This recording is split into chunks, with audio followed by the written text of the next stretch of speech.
그런데 우한이 아닌 중국의 다른 지역에서 들어오는 입국자는 폐렴 증상이 확인돼야만 유증상자로 추적 감시하기로 했습니다. 이제 중국의 모든 성에서 확진자가 발생한 상황에서 우한 출신과의 형평성을 넘어서 그래도 되는 건지 우려의 목소리가 나옵니다. 전동혁 기자입니다. 오늘 오전 인천공항 검역소, 중국 텐진에서 온 승객들이 들어서자 갑자기 분주해집니다.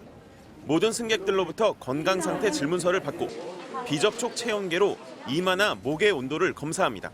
비행기 안에 다들 다 마스크 쓰고 한 번도 안 뺏고 계속 쓰고 있어요. 옛날 분위기는 좀 달라가지고. 만약 발열이나 기침 증세가 있으면 2차 검역대에서 심층 역학조사를 벌이고 여기서도 이상 징후가 발견되면 선별진료소에서 추가 조사를 진행합니다.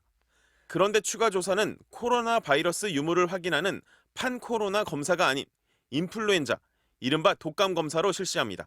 인플루엔자 신속 진단 키트로 검사를 하고 있고요. 한 5분 안에 결과가 나오게 됩니다. 양성 반응이 나오신 분은 코로나 바이러스 음성이라고 보시고 귀가를 시켜드리고요.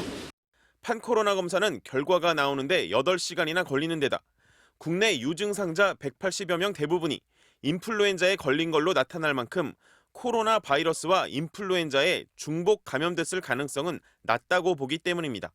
인플루엔자가 특징적으로 보여주는 증상들이 있습니다. 네.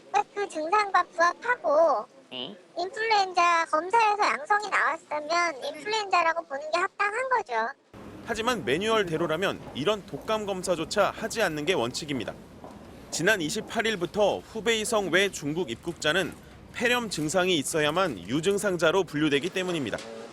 그러나 이미 국내외에서 폐렴 증상이 없는 신종 코로나 환자가 확인된 데다 공항에서 폐렴을 확진하는 것도 쉽지 않아 너무 느슨한 기준 아니냐는 지적이 나옵니다. 폐렴 진단은 한 번의 흉부 촬영만으로 가능하지 않은 경우도 있고 혈액 검사나 객당 검사 같은 보조적인 다른 검사를 참고해야만 합니다.